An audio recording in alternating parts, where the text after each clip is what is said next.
கர்த்தர் நாமத்திலே மகிமைப்படுவதாக. அருமையான வார்த்தையின் வெளிச்சம் சரியாற்ற நேரம் 9:04 அடுத்ததாக வார்த்தையின் வெளிச்சத்தோடு எங்களோடு பாஸ்டர்கள் இணைப்பில் இருக்கிறார்கள். இணைப்பிருக்கும் பாஸ்டர் அழைப்பு கொண்டு வந்து வார்த்தையின் வெளிச்சத்தை காண்போம். Praise the Lord pastor. Praise the Lord சுபாயிலகு. பிரைஸ் தி லார்ட் நேயர்களே. Praise the Lord pastor. கர்த்தராகிய இயேசு கிறிஸ்துவின் நாமத்தினாலும் வார்த்தையின் வெளிச்சத்தின் பகுதியில் உங்களை நான் வாழ்த்தி வரவேற்கிறேன். வெளிச்சத்தை காண ஆவலாயிருக்கிறோம் பாஸ்டர், எடுத்து வாருங்கள். ஆமென். எங்களுடைய தேவனுக்கு நாங்கள் ஊழியம் செய்யும் பொழுது அந்த எங்களுடைய தேவன் எங்களுக்கு பலன் அளிக்கிற தேவனாக இருக்கிறார். இந்த உலகத்திலே எங்களுக்கு பலன் உண்டு.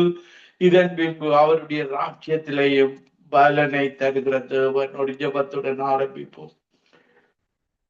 கிருபையும் இரக்கமும் பரிசுத்தமும் நிறைந்த எங்கள் அன்பு தகப்பனே, ஆபிரகாமை அந்த மத வழிபாடுகளில் இருந்த அந்த குடும்பத்திலே இருந்த அந்த ஆபிரகாமின் குடும்பத்தில் இருந்து ஆபிரகாமை பிரித்தெடுத்து கானான் தேசத்துக்கு அழைத்து சென்றீரே. இன்றைக்கு இந்த உலகத்துல வாழுகிற இந்த மத வழிபாடுகளில வாழுகிற ஒவ்வொரு மக்களை நீர் பிரித்தெடுத்து இந்த கடைசி காலத்துல உம்முடைய பரம கானான் தேசத்துல வாழ பலன் கொடுப்பீராக. நீர் என்னுடைய வார்த்தைகளும் இருதயத்தின் தியானங்களும் உமக்கு எப்பொழுதும் பிரியமாக இருக்க எல்லா பிரஸ்தாபங்களை பார்க்கிலும் உம்முடைய வார்த்தையை நீர் மகிமைப்படுத்தி இருக்கிறீர். வார்த்தையான தேவன் எங்களுக்கு இந்த உலகத்துல நாங்கள் ஊழியம் செய்யும் பொழுதும் எங்களுக்கு பலன் உண்டு. நித்திய வாழ்விலேயும் நீர் எங்களுக்கு பலன் தருகிறவனாக இருக்கிறீர். இந்த நிகழ்ச்சியை கேட்கிற ஒவ்வொருவரும் இருதயத்துல உணர்வடைந்து இந்த மத வழிபாடுகளில் இருந்து பாவசாப வாழ்விலே இருந்து மனம் திரும்பி அந்த ஒன்றான மெய்த்தவனாகிய உம்மையும் நீர் அனுப்பினவராகிய இரட்சகராகிய இயேசு கிறிஸ்துவையும் அறிந்து அந்த நித்திய வாழ்வை பெற்றுக் கொள்வார்களாக. கவலை இல்லாத, கண்ணீர் இல்லாத, துக்கம் இல்லாத, மரணமே இல்லாத உம்முடைய ராஜ்யத்துல நீர் எங்களோடு வாழுகிற ராஜ்யத்துல நித்தியமாக வாழ ஒவ்வொருவரையும் அழைத்த தேவன் ஆண்டவரே, ஒவ்வொருவரையும் இழுத்துக் கொள்வீராக. துதிகர மகிமை ஒன்றான மெய்த்தவனாகி உமக்கு செலுத்தி ஆண்டவரின் இரட்சகருமாகிய இயேசு கிறிஸ்துவின் நாமத்தில் ஒவ்வொருவரையும் ஆசீர்வதித்து ஜெபிக்கிறேன். எங்களை எப்பொழுது நேசிக்கிறேன் நல்ல பிதாவே, ஆமேன். வெளிப்படுத்தின விசேஷம் 22ஆம் அதிகாரம் 12வது வசனம் சொல்லுகிறது, இது சீக்கிரமாய் வருகிறேன், அவனுடைய கிரிகைகளின்படியே அவனுக்கு நான் அளிக்கும் பலன் என்னோட கூட வருகிறது. இயேசு இந்த உலகத்துல இருக்கும் பொழுது அவர் இந்த வார்த்தையை சொன்னார், சீக்கிரமாய் வருகிறேன், அவனுடைய கிரிகைகளின்படி அவனுக்கு நான் அளிக்கும் பலன் என்னோட கூட வருகிறது. இப்படியான தேவன் தான் எங்களுடைய தேவன். வெளிப்படுத்தின விசேஷம் 22ஆம் அதிகாரம் 14வது வசனத்திலேயும் ஜீவ விருட்சத்தின் மேல் அதிகாரம் உள்ளவர்களாவதற்கும் வாசல்கள் வழியாய் நகரத்திற்குள் பிரவேசிப்பதற்கும் அவருடைய கற்பனைகளின்படி செய்கிறவர்கள் பாக்கியவான்கள். தேவனுடைய கற்பனை அன்புதான் பிரதான கற்பனையாக இருக்கிறது. அந்த ஒன்றான மெய்த்தேவனை அன்பு கூறுவது, பிறரை நாங்கள் அன்பு கூற வேண்டும். பாருங்கள், இந்த மெய்யான தேவனுக்கு விரோதமாக செயற்படுகிறவர்கள் பாருங்கள், இப்படித்தான் அவர்கள் அந்த தீமை உள்ள இடத்துல லேக் ஆஃப் ஃபயர், அந்த நித்திய நிந்தையில போகாதபடி தேவன் எல்லாரையும் அழைக்கிறார். இந்த மத இனமாக இருந்தாலும் இயேசு உங்கள் அனைவரையும் நேசிக்கிறார். நீங்கள் தான் மதங்களை தேடினீர்கள், நீங்கள் தான் பாவத்தை தெரிந்து கொண்டீர்கள், எங்களை அழைத்து எங்களை மனம் திரும்ப செய்து எங்களுக்கு பரிசுத்தாவின் அபிஷேகத்தை தந்தவர் உங்களை அழைத்து உங்களை வந்த பரலோக வாழ்வுக்கு அழைக்கிறவர் தான் ஆண்டவராகிய இயேசு கிறிஸ்து. பாருங்கள், நாய்களும் சூரியக்காரரும் வெச்சாரரும் கொலை பாதகரும் விக்கிராராதனைக்காரரும் பொய்ய விரும்பி அதன்படி செய்கிற யாவரும் புறம்பே இருப்பார்கள். இப்படியாக நீங்கள் தொடர்ந்து செய்தீர்களாக இருந்தால் அவருடைய வருகையில நீங்கள் ஆயத்தமாக இருக்க வேண்டும். இவற்றை நாய்கள் பாருங்கள், தேவனை ரிஜெக்ட் பண்ணினவர், எனக்கு இயேசு வேண்டாம் என்று நீங்கள் ரிஜெக்ட் பண்ணினவர்கள், பிசாசுக்கு அடிமைப்பட்டவர்கள், தொடர்ந்து பிசாசனுடைய பாவ சாப வாழ்வில அந்த அடிமைத்தனத்துல மனம் திரும்பாமல் வாழுகிறவர்கள் பாருங்கள். யூதாஸை போல வாழுகிறவர்கள், அவன் மனம் திரும்பவில்லை. பாருங்கள், பீட்டர் கூட ஒரு பாவம் செய்தான் பாருங்கள், மறுதளித்தான், ஆனாலும் மனம் திரும்பி விட்டான். அந்த இயேசுவோடு சிலுவையில் அறைந்த 2 கள்ளர்கள்ல ஒருவன் மனம் திரும்பி விட்டான், அவனுக்கு பரதீஸ் கிடைத்தது. மனம் திரும்பாத பட்சத்துல ஜட்ஜ்மென்ட், இயேசுவை குற்றம் என்று தீர்த்த அந்த குற்றவாளி பாருங்கள் நரகத்தில் தள்ளப்பட்டதை நாங்கள் பார்க்கக்கூடியதாக இருக்கிறது. பாருங்கள், நாங்கள் இன்றைக்கு மோவாபிய ஸ்திரியான ரூத் என்ற ஒரு பெண் பாருங்கள், அவள் ஒரு புறஜாதி மகளாக இருந்தாள்.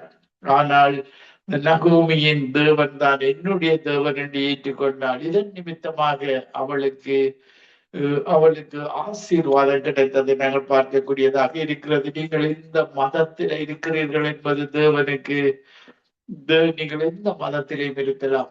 ஆபிரகாமை அந்த மத வழிபாடுகளில் இருந்து பிரித்தெடுத்தவர். ரூத் புறஜாதி பெண்ணாக இருந்த அந்த மகளை பிரித்தெடுத்து அந்த மகள் நகோமியின் வாழ்க்கையை பார்த்து, நகோமியின் தேவன் என்னுடைய தேவன் என்று பாருங்கள், நகோமியோடு தன்னுடைய தேசத்துக்கு வந்தார். தேவன் அந்த மகளை ஆசீர்வதித்தார். பாருங்கள், நாங்கள் பார்க்கும் பொழுது ரூத் 2ஆம் அதிகாரம் 2வது வசனத்திலிருந்து பார்க்கும் பொழுது, மோவாபிய ஸ்திரியான ரூத் என்பவள் நகோமியை பார்த்து, நான் வயல்வெளிக்கு போய் யாருடைய கண்களில் எனக்கு தயை கிடைக்குமோ அவர் பிறகு கதிர்களை பொறுக்கி கொண்டு வருகிறேன் என்றாள். அதற்கு இவள், என் மகளே போ என்றாள். இப்படியாக அவள் போய் பாருங்கள், கணவனை இழந்து எல்லாவற்றையும் இழந்து தன்னுடைய நகோமியோடு சொந்த தேசத்துக்கு வருகிறாள்.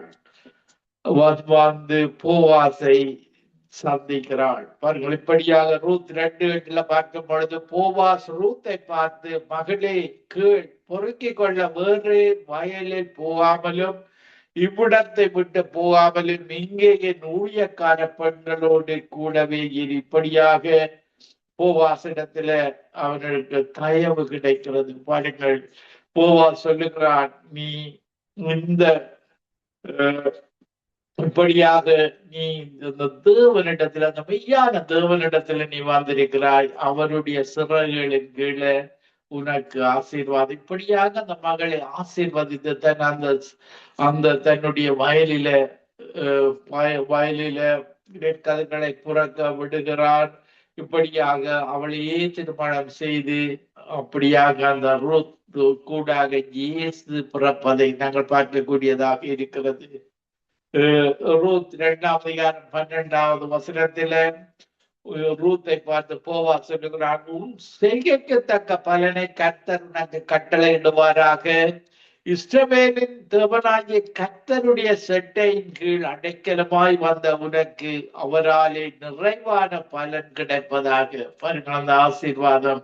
நீ அந்த மெய்த்தேவனிடத்துல வந்திருக்கிறாய், உனக்கு அவராலே அந்த மெய்த்தேவனுடைய செட்டைகளின் கீழே பாருங்கள், ஒரு பருந்துதான் பிசாசாக வருவான். கோழிகள் தன்னுடைய தாய்க்கோழியின் சிறகுகளுக்கு கீழே மறைந்து கொள்ளும். அந்த பிசாசானவன் அந்த குஞ்சுகளை திரடி கொன்று அழிக்காதபடி அந்த குஞ்சுகள் அந்த சிறைகளுக்கு கீழே ஓடிக்கொள்ளும். அதே போல நீ எங்களுடைய ஒன்றான மெய்த்தவனுக்கு மதத்துல வாழலாம், நீங்கள் பாவத்துல வாழலாம். அந்த ஒன்றான மெய்த்தவனுடைய சிறைகளுக்கு கீழே வரும் பொழுது உங்களுக்கும் கர்த்தருடைய செட்டைகளின் கீழே அடைக்கலமாய் வந்த உனக்கு அவராலே நிறைவான பலன் கிடைக்கும். இன்றைக்கு நாங்கள் இந்திய தேசங்களில் இருந்து வந்திருக்கலாம், கிறிஸ்தவ தேசங்களுக்கு வந்திருக்கிறோம். அந்த மெய்யான தேவனுடைய திட்டத்தின்படி இன்றைக்கு நாங்கள் அத்தனை கிறிஸ்தவ தேசங்களிலே வாழுகிறோம். எங்களுக்கு அந்த மெய்யான தேவனிடத்தில் இருந்துதான் அவருடைய செட்டைகளின் கீழே அடைக்கலமா வந்த எங்கள் தமிழ் மக்களுக்கு, ஒவ்வொரு மக்களுக்கும் பாருங்கள், நிறைவான சட்டைகளுக்கு அடைக்கலமா வந்த உனக்கு அவராலே அந்த மெய்யான தேவனாலே நிறைவான பலன் கிடைக்க செய்கிறவர் தான் எங்களுடைய தேவன். இயேசு சொல்லுகிறார், என்னிடத்தில் வருகிறவர்களை நான் ஒரு பொழுதும் புறம்பே தள்ளாதவர். நீங்கள் இயேசுவிடத்தில் வரும் பொழுது அந்த மெய்யான தேவனை ஏற்றிக் கொள்கிறீர்கள். அந்த சிட்டைகளின் கீழே ஆரோக்கியம் இருக்கு, அடைக்கலம் இருக்கு. பாருங்கள், வாழ முடியாமல் யுத்தங்களுக்குள்ள வாழுகிற ஒவ்வொரு மக்களுக்கு இந்த கிறிஸ்தவ நாடுகள் காட்டுகிற அடைக்கலம், அந்த அடைக்கலம் தான் அந்த மெய்யான தேவனை இன்னும் அறிய, இன்னும் கிட்டி சேர வைக்கிறது. இந்த காலத்திலே நீங்கள் எங்கு வாழ்ந்தாலும் அந்த மெய்யான தேவனை அறிந்து கொள்ள வேண்டும். பாருங்கள், ஆபிரகாமை அவருடைய பெற்றோர்கள் இந்த விக்கிரகங்களை செய்து விற்கிறவர்களாக, விக்கிர ஆராதனை உள்ளவர்கள், அவர்களை பிரித்தெடுத்து அவரை ஆசீர்வதிக்கிறார். ரூத் ஒரு புறஜாதி பெண்ணாக இருந்த அந்த மகளை எடுத்து பாருங்கள், போவாஸ் அவருடைய தேவனை உண்மையோடும் ஆவியோடும் தொழுது கொள்கிற போவாசை கணவனாக கொடுத்து இயேசுடைய சந்ததியில ஆசீர்வதிக்கப்படுகிறார். அவர்கள் தேவனோடு உத்தமமாக இருக்கும் பொழுது இன்னும் நாங்கள் பார்க்கும் பொழுது மத்தேயுவில பார்க்கும் பொழுது ராகாப் என்ற ஒரு விபச்சார பெண் கூட பாருங்கள், இந்த யோசுவாவுக்கு உதவி செய்ததன் நிமித்தம், அந்த தேவனுடைய சேனைகளுக்கு உதவி செய்ததன் நிமித்தம் அந்த பெண்ணு கூட அந்த பாவ மன்னிப்பை பெற்று இயேசு கிறிஸ்துடைய சந்ததியிலே வந்து பிறக்கிறார். இப்படியாக தாவீது ராஜா பிறப்பதை நாங்கள் பார்க்கக்கூடியதாக இருக்கிறது. இப்படியான தேவன் தான் எங்களுடைய தேவனாக இருக்கிறார். இந்த மத இனத்தை அவர் பார்ப்பதில்லை, அவர் இருதயத்தை பார்க்கிறார். அவர் அழைக்கும் பொழுது நீங்கள் அந்த மெய்யான தேவனிடத்தில் இயேசுவை இரட்சகராக ஏற்றுக்கொண்டு வந்துவிட்டால் உங்களுக்கு ஒரு நித்திய வாழ்வு, இந்த உலகத்திலேயும் பலன் இருக்கிறது. மறுமையில் அந்த மெய்யான தேவனோடு இயேசுவோடு வாழுகிற வாழ்வு இருக்கிறது. பாருங்கள், நாங்கள் யோசுவா 24ஆம் அதிகாரம் 2வது வசனத்திலே பார்க்கும் பொழுது, யோசுவா சகல ஜனங்களை நோக்கி இஸ்ரவேலின் தேவனாகிய கர்த்தர் சொல்லுகிறது என்னவென்றால், பூர்வத்தில் உங்கள் பிதாக்களாகிய ஆபிரகாமுக்கும் நாகோருக்கும் தகப்பனான தேராகு என்பவன் நதிக்கு அப்புறத்தில் குடியிருந்த போது அவர்கள் வேறே தேவர்களை சேவித்தார்கள். இன்றைக்கு இலங்கை தேசங்களில் இப்படியான தேவர்கள் வணக்கங்கள் பாருங்கள். எகிப்து தேவர்கள், இதுதான் இன்றைக்கு தமிழ் எழுத்துக்கள் இன்றைக்கு ஈஜிப்தில காணப்படுகிறது. காரணம், அந்த தெய்வங்களை தமிழ் மக்கள் ஆராதது நிமித்தம் அந்த மக்கள் அந்த தெய்வங்களை இலங்கை இந்தியா தேசத்துக்கு கொண்டு வந்தது நிமித்தம் பல்களில் தமிழ் எழுத்துக்கள் அந்த தெய்வங்களோடு இணைந்திருப்பதை நாங்கள் பார்க்கக்கூடியதாக இருக்கிறது. நாங்கள் பார்க்கும் பொழுது அடுத்த வசனத்திலே பார்க்கும் பொழுது 24ஆம் அதிகாரம் 3வது வசனத்திலேயும் தேவன் அழைக்கிறார். நான் நதிக்கு அப்புறத்தில் இருந்த உங்களை தகப்பனாகி ஆபிரகாமை அழைத்து கொண்டு வந்து அவனை கானான் தேசம் சஞ்சரிக்க செய்து அவன் சந்ததியை திரட்சியாக்கி அவனுக்கு ஈசாக்கை கொடுத்தான். பிரித்தெடுக்கிறார். ஒரு மத வழிபாடு உள்ள வயசுலேருந்து ஆபிரகாமை பிரித்தெடுத்து கானான் தேசத்துக்கு அழைத்து சென்று பாருங்கள், யோசுவா 24ஆம் அதிகாரம் 13வது வசனத்துல, நீங்கள் பண்படுத்தாத தேசத்தை, நீங்கள் கட்டாத பட்டணங்களை உங்களுக்கு கொடுத்து அவைகளில் குடியிருக்கிறீர்கள். நீங்கள் நடாத திராட்சை தோட்டங்களின் பலனையும் ஒலிவத் தோப்புகளின் பலனையும் புசிக்கிறீர்கள். பாருங்கள், இலங்கை தேசத்தில அந்த யுத்தத்துக்கு உடாக இருந்த காரியங்களையும் தேவன் அழைத்து வந்து ஆசீர்வாதமான தேசங்கள்ல, கிறிஸ்தவ தேசங்கள்ல வச்சிருக்கிற அந்த தேவனுக்கு நாங்கள் எப்பொழுது நன்றி செலுகிறவர்களாக இருக்க வேண்டும். பாருங்கள், அந்த மெய்யான தேவனை கிறிஸ்துவை அறியாத நாடுகள், அதை ரிஜெக்ட் பண்ற நாடுகள், ஒரு நாடு கூட மக்களுக்கு அடைக்கலம் கொடுப்பதில்லை. பாருங்கள்,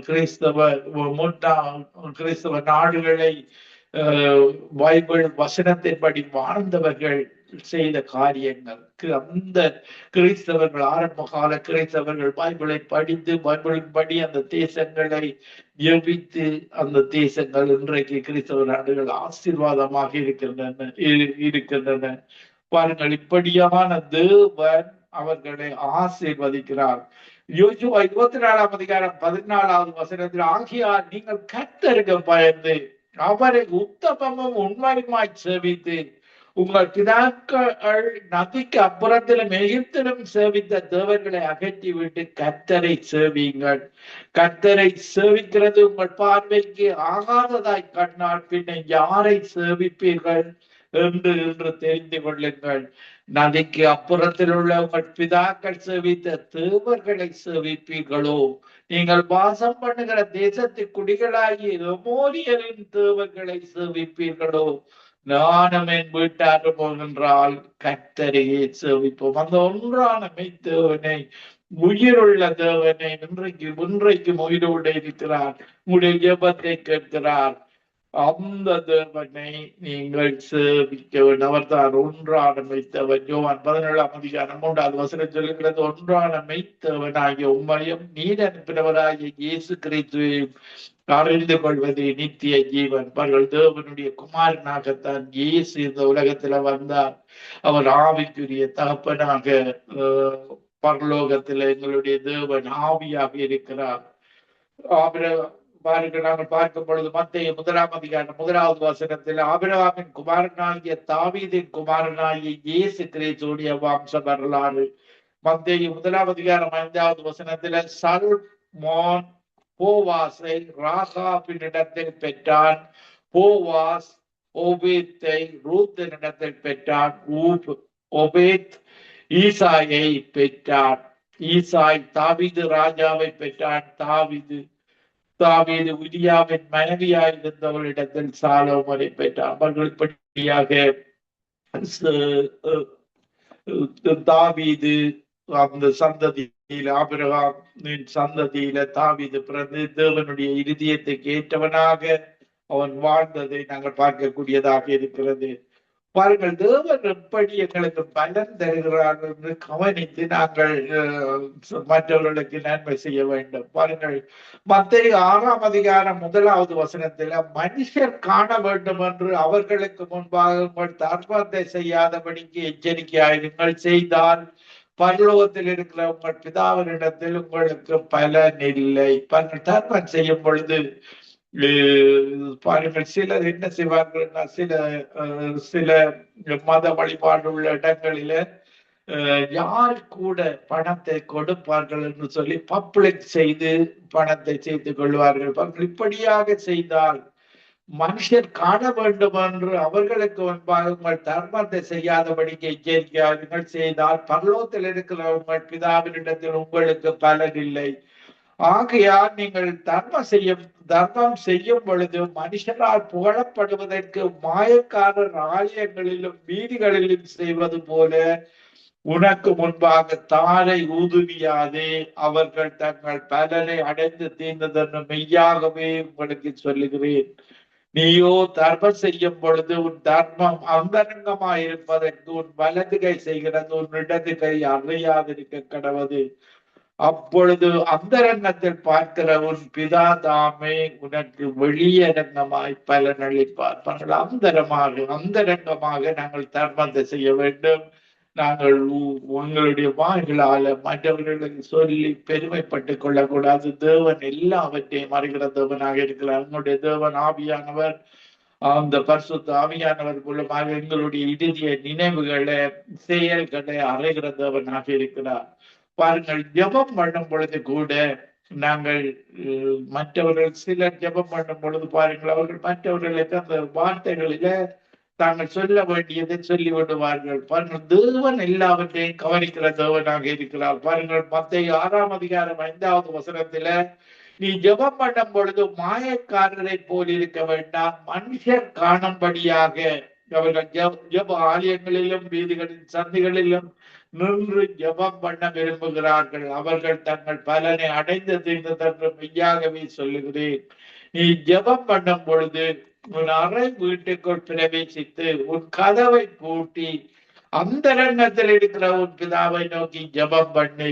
அப்பொழுது அந்தரங்கத்தை பார்க்கிற உன் பிதா வெளியரங்கமாய் உனக்கு பலனளிப்பார். பாருங்கள், அவர் ஜெபத்தை கேட்கிற தேவனாக இருக்கிறார். தேவனுக்கு பிரியமான ஜெபமாக நாங்கள் எடுக்க வேண்டும். எங்களுடைய இச்சைகளை நிறைவேற்றும்படியாக தனிய பணத்தை தாரும், அதை தாரும், இதை தாரும் என்ற ஜெபம் செய்யக்கூடாது. அவருடைய வசனத்தின்படி ஜபிக்க வேண்டும். மத்தேயு 6:33 படி தேவனுடைய ராஜ்யத்தை நீதியை தேட சென்றீர், அதன்படி அவர் உங்களை ஆசீர்வதிக்கிற தேவனாக இருக்கிறார். பாருங்கள், உங்களுடைய வாழ்க்கை நேரத்தை நீங்க சினிமா சீரியல்ல கழித்து விட்டு அவரிடத்திலிருந்து எனக்கு ஒன்றும் வரவில்லை என்று எதிர்பார்க்க கூடாது. பாருங்கள், அவர் சொல்லுகிறார், துன்மார்க்கர் வழியில் இல்லாமலும் பாவிகள் உட்காரும் இடத்தில் உட்காராமலும் வேதத்தில் பிரியமாயிருக்கிற மனுஷன் பாக்கியவான், அவன் செய்வதெல்லாம் வாக்கியம். வேதத்துல தியானமாயிருக்கும் பொழுது, அவருடைய கட்டளைகள் கற்பனைகளை கை கொண்டு நடக்கும் பொழுது, அவர் எங்களுடைய தேவைகளை சந்தித்து எங்களை உயர்த்துகிற தேவனாக இருக்கிறார். எங்களுக்கு நஷ்டம் வருகிறது, கவலை வருகிறது, கண்ணீர் வருகிறது என்றால் எங்களுடைய வாழ்க்கையை திருத்திக் கொள்ள வேண்டும். எங்களையே நாங்கள் திருத்திக் கொள்ள வேண்டும். பாருங்கள், மத்தேயு 5:12 வசனத்திலேயும் 11வது வசனத்திலிருந்து பார்க்கும் பொழுது, நிமித்தம் உங்களை நிந்தித்து துன்பப்படுத்தி பலவித தீமையான மொழிகளை உங்கள் பேரில் பொய்யாய் சொல்வார்கள், ஆனால் பாக்கியவான்களாயிருப்பீர்கள். சந்தோஷப்பட்டு களி கூறுங்கள், பரலோகத்தில் உங்கள் பலர் மிகுதியாயிருக்கும். உங்களுக்கு முன்னிருந்த தீர்க்கதரிசிகளையும் அப்படியே துன்பப்படுத்துகிறார்கள். இயேசுவுக்காக நீங்கள் சுவிசேஷம் செய்ய சொல்லும் பொழுது, இயேசுவுக்காக காரியங்களை செய்யும் பொழுது பலர் உங்களை நிந்தித்து துன்பப்படுத்துவார்கள். ஆனால் நீங்கள் பொறுமையாக ஏற்றுக்கொண்டு செய்யும் பொழுது பரலோகத்துல உங்களுக்கு அந்த பலனை தருகிற தேவனாக இருக்கிறார். கொலோசியர் 3:23 வசனத்திலே, நீங்கள் கர்த்தராகிய கிறிஸ்துவை சேவிக்கிறதுனாலே சுதந்திரமாகிய பலனை கர்த்தராலே பெறுவீர்கள் என்று அறிந்து, கர்த்தர் எங்களுக்கு நிச்சயமாக தருவார். இந்த உலகத்திலே தருவார், இதன் பின்பு மறுமையிலேயும் அந்த பலனை தருவார். எதை செய்தாலும் அதை மனுஷர்களுக்கு என்று செய்யாமல் கர்த்தருக்கென்று மனப்பூர்வமாய் செய்யுங்கள். நாங்கள் விருப்பத்தோடு தான் இந்த ஊழியத்தை செய்வது, விருப்பத்தோடு தான் இந்த சுவிசேஷத்தை நாங்கள் செய்வது. எங்களை அழைத்தவர் கிருபையினால விசுவாசத்தை கொண்டு எங்களை அழைத்தார் இந்த ஊழியத்தை செய்வதற்காக. அதை செய்யும் பொழுது, எங்களுக்கு மனப்பூர்வமாக செய்யும் பொழுது எங்களுடைய இதுல சமாதானம் இருக்கும், சந்தோஷம் இருக்கிறது. அது ஒரு எங்களுக்கு பலனை தருகிறது பரிசுத்த ஆவியானவர் மூலமாக. அநியாயம் செய்கிறவன் தான் செய்த அநியாயத்துக்கு ஏற்ற பலனை அடைவார். நாங்கள் அநியாயம் செய்யக்கூடாது. அநியாயம் செய்கிறது பிசாசனுடைய கிரிகையாக இருக்கிறது. தேவனுக்கு விரோதமாக அநியாயம் செய்கிறது, திருடுவது, கொல்லுவது, அழிப்பது, பொய் பேசுவது, இப்படியாக பிசாசின் கிரிகைகள் தான் இந்த அநியாயம், துன்பங்கள், மற்ற மனிதர்களுக்கு எதிராக செய்கிறதாக இருக்கிறது. லூக்கா 6:35 வசனத்திலே இயேசு சொல்லுகிறார், உங்கள் சத்துருக்களை சிநேகியுங்கள், நன்மை செய்யுங்கள், கைமாறு கருதாமல் கடன் கொடுங்கள், அப்பொழுது உங்கள் பலன் மிகுதியாயிருக்கும், பரலோகத்தில் எங்களுக்கு மிகுதியாக இருக்கும். எங்களுடைய தேவன் இரக்கமுள்ளவர், நாங்களும் இரக்கமுள்ளவராக இருக்க வேண்டும் என்று விரும்புகிறார். யாக்கோபு 1:12 வசனத்திலே, சோதனையை சகிக்கிற மனுஷன் பாக்கியவான், அவன் உத்தமன் என்று விளங்கின பின்பு கர்த்தர் தம்மிடத்தில் அன்பு கூறுகிறவர்களுக்கு வாக்குத்தத்தம் பண்ணின ஜீவ கிரீடத்தை பெறுவார். பாருங்கள், இந்த உலகத்திலே ஒரு அழிகிற கிரீடம் இருக்கு. எங்களுடைய தேவன் ஒரு அழியாத கிரீடத்தை பரலோகத்துல தருகிறவரா இருக்கிறார். அதனால் அவருடைய தைரியத்தை நாங்கள் விட்டுவிடக் கூடாது.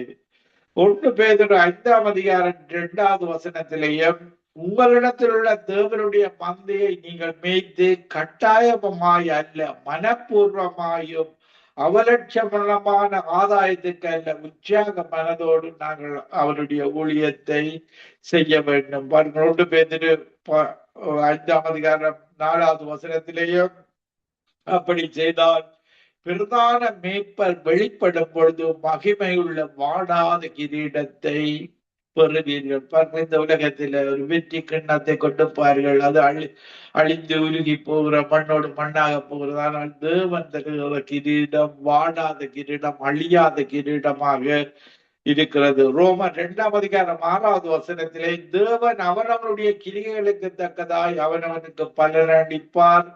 சோர்ந்து போகாமல் நற்கிரியைகளை செய்து மகிமையும் கனத்தையும் அழியாமையும் தேடுகிறவர்களுக்கு நித்திய ஜீவனை அழைப்பார். பாருங்கள், சண்டைக்காரராய் இருந்து சத்தியத்துக்கு கீழ்ப்படியாமல் அநியாயத்துக்கு பிசாசுக்கு கீழ்ப்படிந்திருக்கிறவர்களுக்கு உக்கிர கோபாக்கினை வரும். இப்படியாக நாங்கள் தேவனுக்கு பிரியமாக அவருடைய கிரியைகளில் எப்பொழுதும் பெறுகிறவர்களாக இருக்க வேண்டும். 1 கொரிந்தியர் 15:58 அவர் நாங்கள் உறுதிப்பட்டவர்களாயும் அசையாதவர்களாயும் கர்த்தருடைய கிரியையிலே எப்பொழுதும் பெறுகிறவர்களாயும் இருக்க வேண்டும்.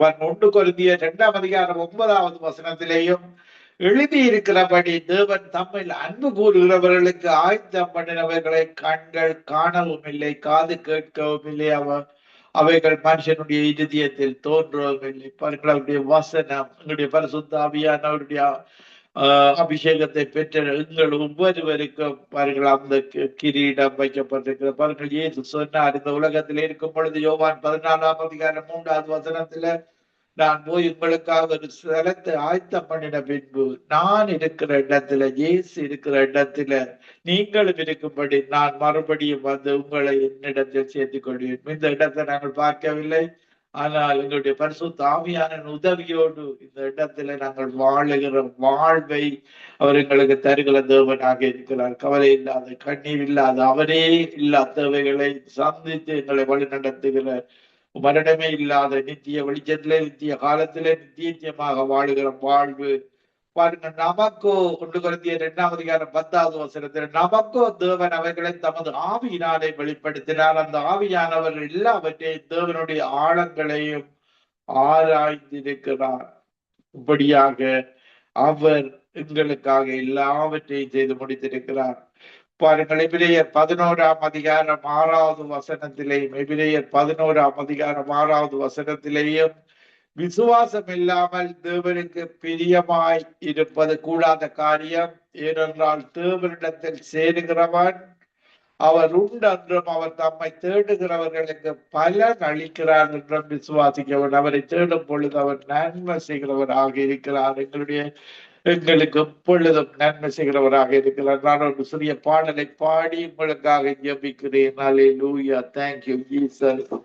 சோர்ந்து போகாதே மனமே, சோர்ந்து போகாதே, சோர்ந்து போகாதே மனமே, சோர்ந்து போகாதே. கண்டுன்னை அழைத்த தேவன் கைவிடுவாரோ, சோர்ந்து போகாதே மனமே, சோர்ந்து போகாதே. துன்பங்கள் தொல்லைகள் உன்னை சூழ்ந்து கொண்டாலும் அன்பர் உன்னை தேற்றும் நேரம் ஆனந்தமல்லோ. துன்பங்கள் தொல்லைகள் உன்னை சூழ்ந்து கொண்டாலும் அன்பர் உன்னை தேற்றும் நேரம் ஆனந்தமல்லோ. சோர்ந்து போகாதே மனமே, சோர்ந்து போகாதே. சோதனைகளை சகிப்போர் பாக்கியவானல்லோ. ஈவ கிரீடம் சூடும் நேரம் என்ன பேரின்பம். ஜீவ கிரீடம் சூடும் நேரம் என்ன பேரின்பம். சோர்ந்து போகாதே மனமே, சோர்ந்து போகாதே. ஆண்டவரே, கிருபையும் இரக்கமும் பரிசுத்தமுள்ள எங்கள் அன்பு தகப்பனே, இந்த நிகழ்ச்சியை கேட்டுக்கொண்டிருக்கிற ஒவ்வொரு மக்களுக்கும் நீர் பேலன் அடிக்கிற தேவனாக இருக்கிறீர். ஆண்டவரே, விசுவாசத்தினால கிருபையை கொண்டு எங்களை ரட்சித்தீரே, அதே போல இந்த ரட்சிக்கப்படாத ஒவ்வொருவரையும் இழுத்துக் கொள்ளும்படியாக ஜெபிக்கிறேன். இந்த நேரத்தில் உம்முடைய வார்த்தைகள் வார்த்தைகளில் உம்முடைய வார்த்தைகள் மகிமைப்படுத்தி இருக்கிற தேவன், இந்த வார்த்தையின்படி வாழுகிற ஒவ்வொருவருக்கு நீர் பலன் கொடுக்கிற தேவனாக உடைய சிறகுகளின் கீழே ஒவ்வொருவரையும் இழுத்துக் கொள்ளும்படியாக ஜெபிக்கிறேன். அப்பத்தை கேட்டால் கல்லை கொடுப்பேனா, மீனை கேட்டால் பாம்பை கொடுப்பேனா, முட்டையை கேட்டால் தேளை கொடுப்பேனா, பொல்லாதவர்களாகி இந்த உலகத்து அப்பாக்கள் தங்கள் பிள்ளைகளுக்கு நல்ல ஈவுகளை கொடுக்க அறிந்திருக்கும் பொழுது பரமபிதா இந்த நேரத்துல பரிசுத்த ஆவியை கொண்டு அதிக நிச்சயம் அல்லவா ஒவ்வொருவரையும் உடைய பரிசுத்த ஆவினால உச்சந்தலையிலிருந்து உள்ளங்கால்களுக்கு நிரப்புவீராக. இந்த name of Jesus, mighty name of Jesus, holy name of Jesus, ஒவ்வொருவரும் உம்முடைய பலனை இந்த உலகத்திலே பெற்றுக்கொள்ள, மறுவையிலே அந்த ஜீவ கிரீடத்தை பெற்றுக்கொள்ள ஒவ்வொரு நித்திய சங்கம ரேடியோ கேட்கிற ஒவ்வொரு மக்களுக்கு உதவி செய்கிறார். ஒருவர் கூட விடுபட்டு விடக்கூடாது. ஆண்டவரே, நீர் சகல வியாதிகளையும் சகல நோய்களையும் சகலனுக்கும் செய்தவர் இந்த நிகழ்ச்சியை கேட்டுக்கொண்டிருக்கிற ஒவ்வொருவரையும் நீர் இழுத்துக் கொள்வீராக. ஜீவ கிரீடங்களை கொடுப்பீராக.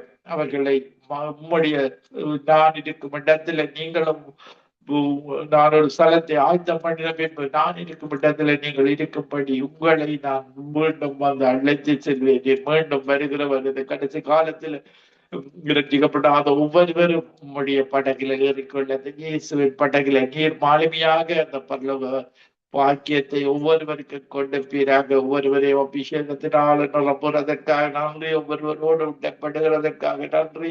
விசுவாசின் கிரிகைகள் பாவ காரியங்கள் இயேசுவின் நாமத்தில் இந்த நேரத்தில் இந்த அகன்று போகும்படியாக பிசாசுக்கு கட்டளையிட்டு ஜபிக்கிறேன். அப்பால் இப்போ சாத்தானே என்று சொல்லி நீ கட்டளையிட்டது போல நானும் கட்டளையிட்டு தீமைகள் அகன்று போக நன்மைகள் அவருடைய வாழ்விலேயும் வர இயேசு நீர் அவர்களுடைய குடும்பத்தில தலைவராக இருந்து வழி நடத்தும். துதி கன மகிமை ஒன்றான மித்தவனாய் உமக்கே செலுத்தி ஆண்டவரின் ரட்சகருமாகிய இயேசு கிறிஸ்துவின் நாமத்தில் ஒருவரை ஆசீர்வதித்து ஜெபிக்கிறேன். எங்களை எப்பொழுது நேசிக்கிற நல்ல பிதாவே. ஆமேன், ஆமேன், ஆமேன். ஆமேன், ஆமேன், ஆமேன். நன்றி பாஸ்டர், நன்றி. அருமையான வார்த்தையின் வெளிச்சத்தின் நேரத்துல நமக்கு வெளிச்சத்தை வெளிப்படுத்தினீர்கள், சத்தியத்தின் ஆழத்தை கற்றுக் கொடுத்தீர்கள்.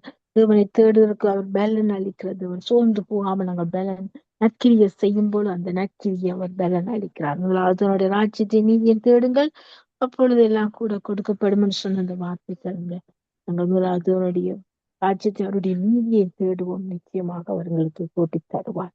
விசுவாசத்தோடு அவரை அணுகி சேருவோம். விசுவாசம் இல்லாமல் என்னிடத்தில் இந்த நற்கிரியை நாங்கள் பெற்றுக்கொள்ள முடியாது. அருமையான வார்த்தையின் வெளிச்சம் ஆழமான சத்தியத்தால கற்றுக் கொடுத்த உங்களையும் உங்கள் ஊழியங்களையும் கைட்டு எல்லா காரியங்களும் சபை ஊழியங்களையும் கத்த நிறைவு ஆசீர்வதிப்பாராக. கத்திர சித்தமான நாங்கள் இன்னொரு அழைப்பை சந்திக்கும் வரைக்கும் சமாதத்தை கூறுகிறோம். நன்றி பாஸ்டர். உங்களை தேவன் ஆசீர்வதிப்பாராக. God bless you sisters. வாழக. God bless you நேயர்களே. ஆமேன், ஆமேன். God bless you too pastor. அருமையான வார்த்தையின் வெளிச்சம் தேவனை தேடுவதற்கு அவர் பலன் கொடுக்கிறவனாயிருப்பார். அந்த பலனை நாங்கள் பெற்றுக்கொள்வோம். அருமையான சத்தியம் அந்த பெற்றுக்கொள்வதற்கு நாங்கள் நற்கிரிகளை செய்வோம். சோர்ந்து போகாமல் நாங்கள் நற்கிரிகளை செய்வோம்.